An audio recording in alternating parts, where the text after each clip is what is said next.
Muito bem, estamos de volta para mais uma lição da nossa Escola Bíblica Dominical com a revista da Conimadeb, Assembleia de Deus, Cristo para Todos. Nesse trimestre estamos estudando o Evangelho de Mateus. Já falamos das bem-aventuranças, falamos da oração, de como ofertar, de pedir. Agora vamos falar do poder de Jesus, milagres que manifestam o reino de Deus. Mateus 7 acaba com Jesus, com seu sermão, e ele é poderoso em palavras. Mateus 8 e 9 vai mostrar que ele é poderoso em realizar milagres. O poder de Jesus e esses milagres manifestam a chegada do reino de Deus. Texto áureo. Mateus 10, 7. Por onde forem, pregue essa mensagem. O reino de Deus está próximo. Qual é a verdade central? É que o poder transformador do evangelho do reino é capaz de socializar pessoas descartadas pela sociedade e conduzi-las em honra segundo a vontade de Deus. A leitura bíblica em classe se encontra em Mateus, capítulo 10, verso 1, 5 ao 10, quando Jesus chama os seus 12 discípulos e os envia. Vamos lá. Chamando os seus 12 discípulos, deu-lhes autoridade para expulsar espíritos imundos e curar todas as doenças e enfermidades. Jesus enviou esses 12 com as seguintes instruções: não se dirija aos gentios, nem entre em cidade alguma dos samaritanos. Antes, dirijam-se às ovelhas perdidas de Israel. Por onde forem, pregue essa mensagem: o reino dos céus está próximo. Curem os enfermos, ressuscite os mortos, purifique os leprosos, expulse os demônios. Vocês receberam de graça, dê também de graça. Não leve nem ouro, nem prata, nem cobre em seus cintos. Não leve nenhum saco de viagem, nem túnica extra, nem sandálias, nem bordão, pois o trabalhador é digno do seu sustento. Vamos à introdução dessa lição. O Evangelho de Cristo é sempre marcado pelos sinais que acompanham aqueles que o proclamam.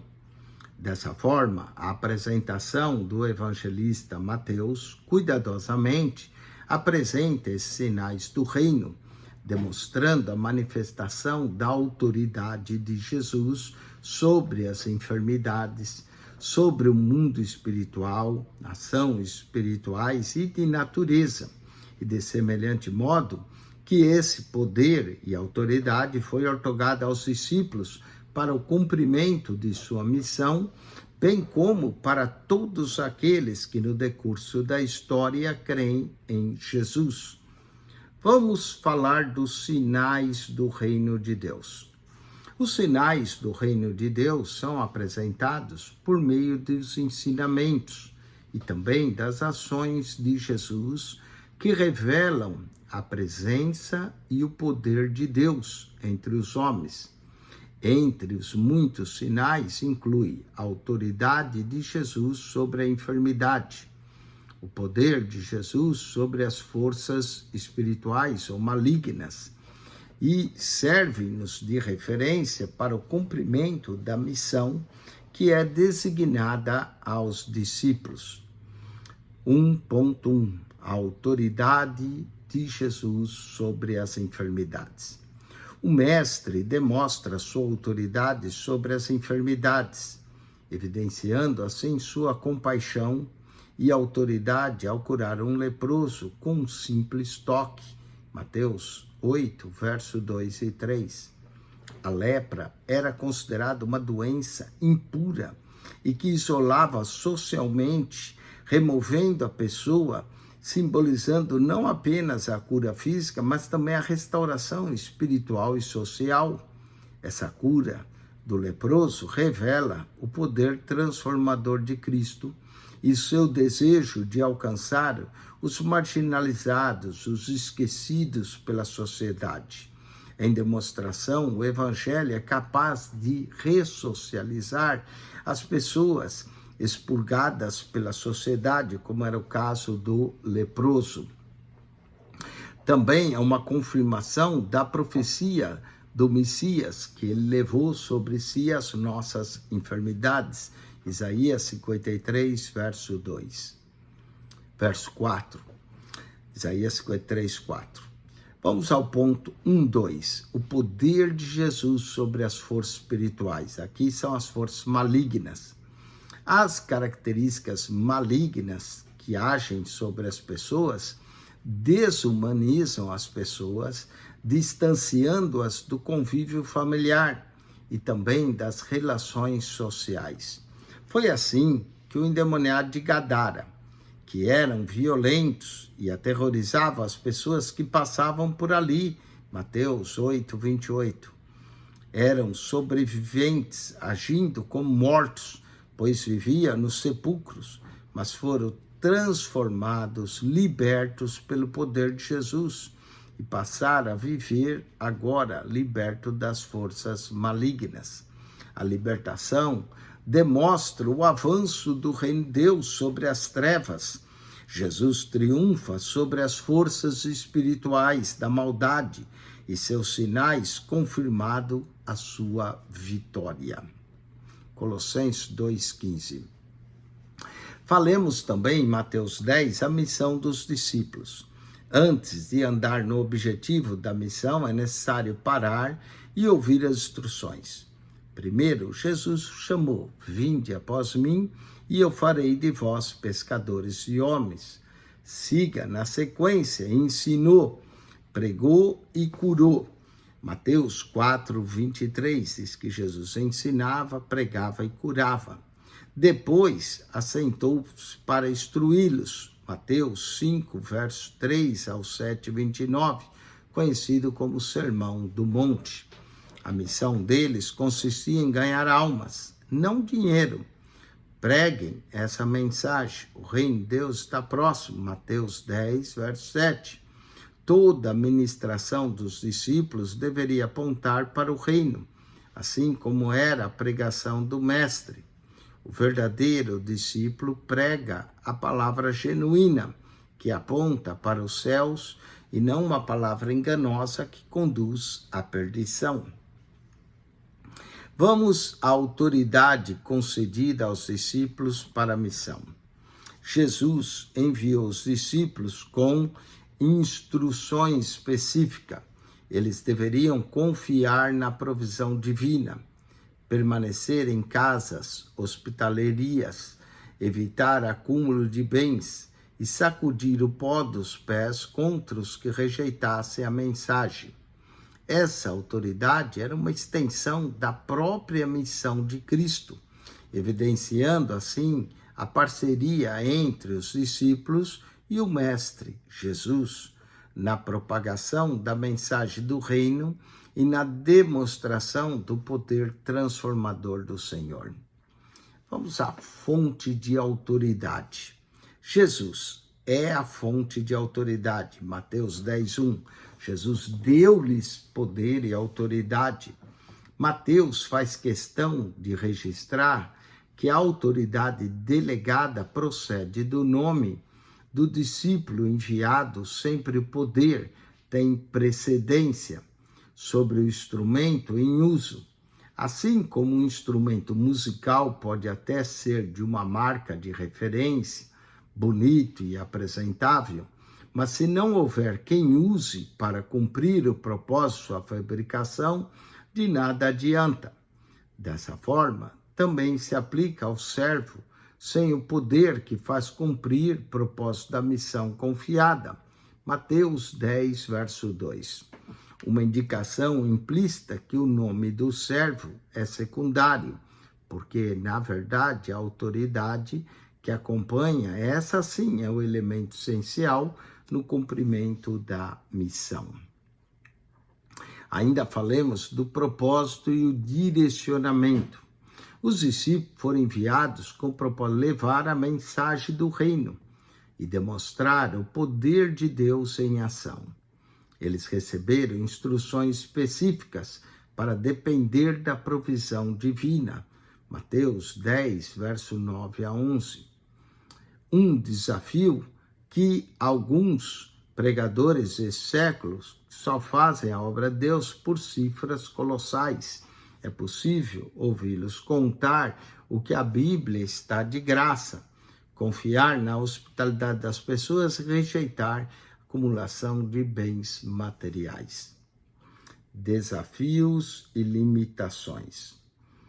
A autoridade que é concedida aos discípulos não os isentou de passarem por desafios.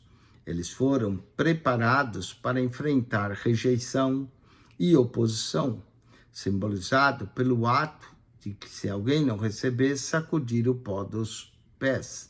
Mateus 10, verso 14. Essa autoridade estava limitada a obedecer e a agir conforme a vontade de Deus, sem presunção ou arrogância. Jesus os revestiu de autoridade e também reveste a nós, e os envia como ovelhas entre lobos, como a nós. Mateus 10, 16. O desafio de ficar como ovelha entre lobos não é um desafio da identidade, porque as diferenças entre ambos são claras, inconfundíveis, mas aqui consiste em depender do Cordeiro de Deus para não ser devorado por eles. Vamos ao terceiro e último ponto da nossa lição, a estratégia para o cumprimento da missão. Deus sempre tem suas formas de trabalho que precisam ser seguidos.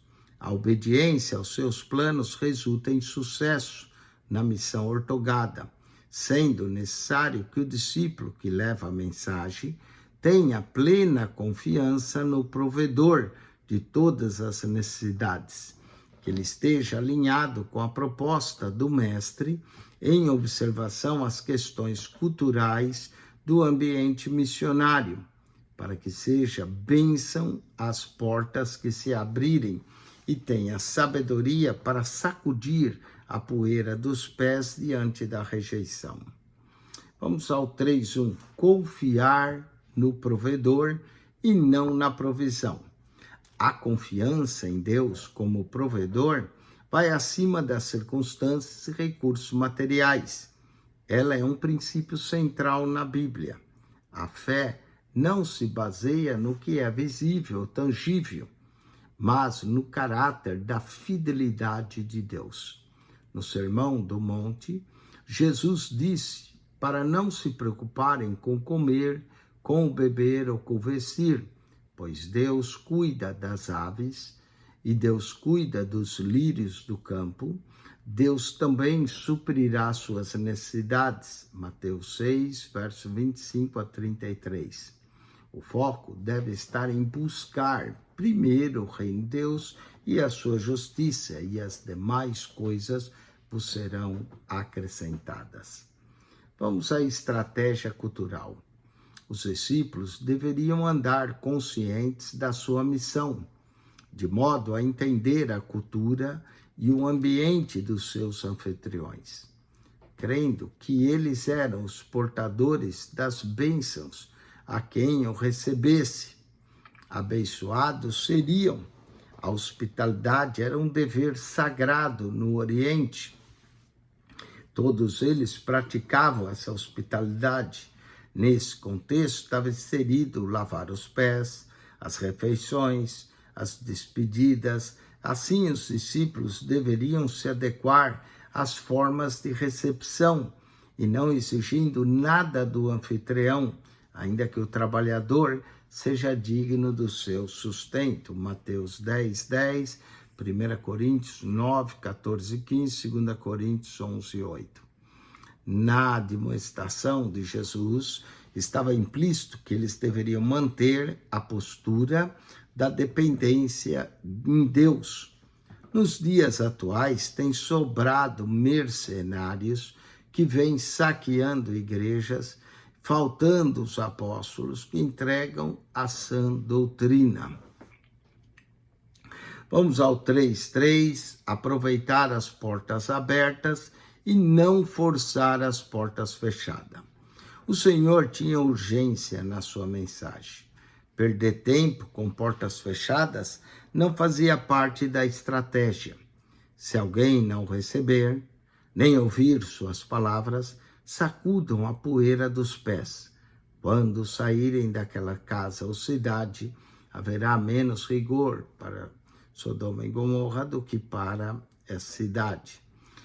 O juízo divino para quem rejeitasse o evangelho seria com clareza por causa da rejeição da mensagem de boas novas. Paulo aproveita bem as portas abertas para proclamar a mensagem do reino, 1 Coríntios 16:9. Aproveitar as oportunidades para difundir o reino de Deus e apresentar a salvação a toda a sociedade. Conclusão. É conclusivo que os sinais do reino de Deus, revelados através de Jesus, não apenas demonstram seu poder, mas também nos convida a todos a viver conforme os valores do reino, trazendo assim esperança, cura, transformação para aqueles que seguem a Jesus.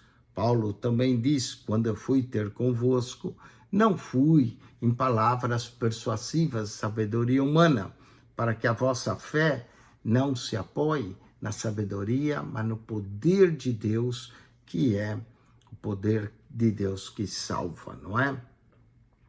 Vamos ao questionário dessa lição. Qual doença era conhecida? Primeira pergunta. Qual doença era conhecida, considerada impura e que isolava o enfermo socialmente?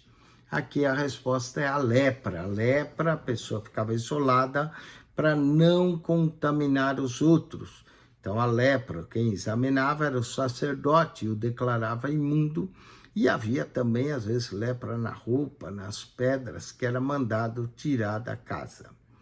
Vamos à segunda pergunta. Qual é a característica do verdadeiro discípulo?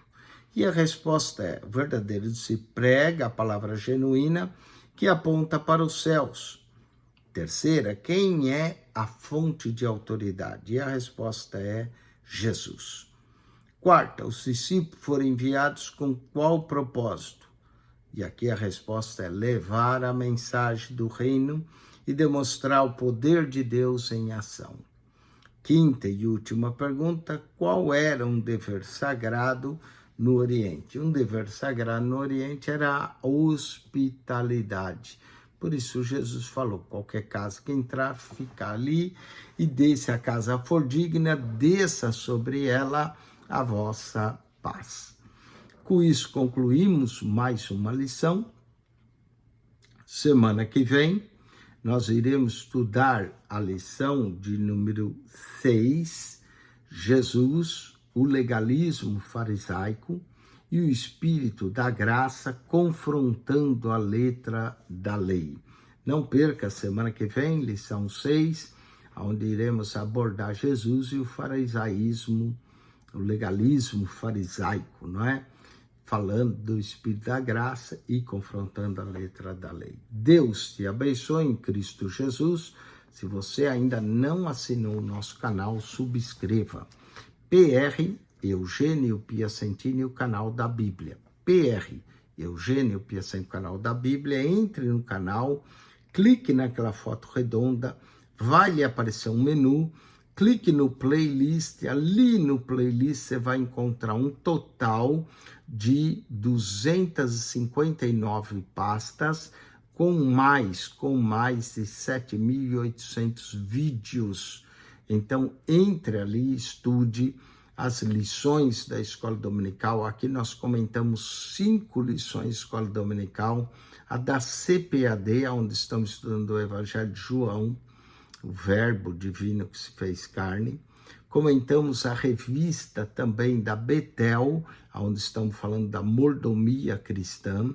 comentamos a revista CADB, onde estamos estudando Gálatas e Efésios, comentamos também a revista da Central Gospel, onde estamos falando de ícones do Novo Testamento, e também comentamos a revista da Conimadeb, pastor Gilmar Santos, convenção.